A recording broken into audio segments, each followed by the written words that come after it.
嗨，大家好，欢迎来俏美食。今天用2个土豆和2个鸡蛋来做好吃的。首先准备2个土豆，削去外皮。接下来再把土豆刮成细丝。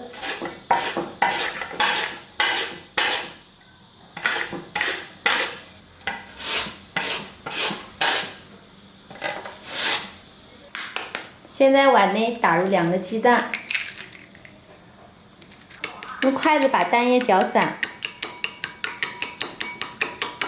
接下来把蛋液浇在土豆丝的上面，用筷子搅拌均匀。准备半个青菜椒，把它切成丝。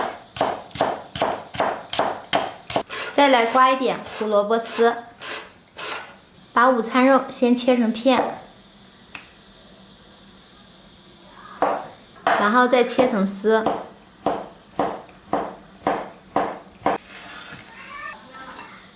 下面再准备1个馒头，放进料理机。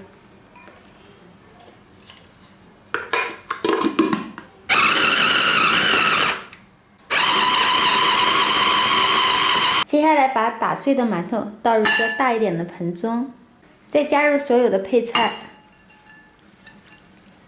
下面我们来调一下味，加入食用盐，再来1勺胡椒粉，再加一些孜然粉。用筷子搅拌均匀，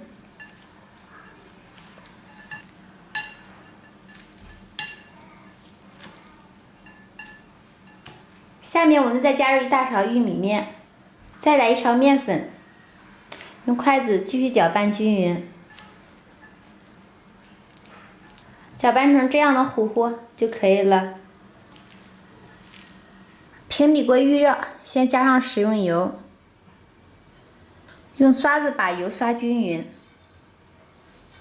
下面把面糊直接摊入锅中，把它铺均匀之后，开中小火慢煎。捞制的过程中，把锅多转动一下，上面凝固之后，给它少刷一点油。下面我们把饼子翻压面。金黄酥脆，看起来非常的有食欲。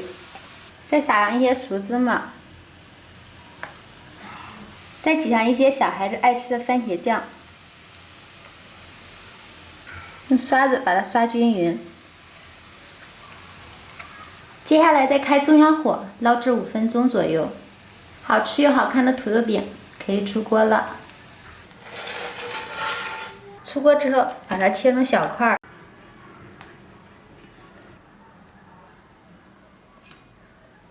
好了，香喷喷的土豆早餐饼就做好了。做法呢也非常的简单，早餐10几分钟就可以搞定。再搭配上番茄酱，酸酸甜甜的，非常好吃。刚出锅，切好之后，孩子就吃了几大块。如果你喜欢，也动手试试吧。如果喜欢我的视频，就请关注我吧，感谢大家的支持。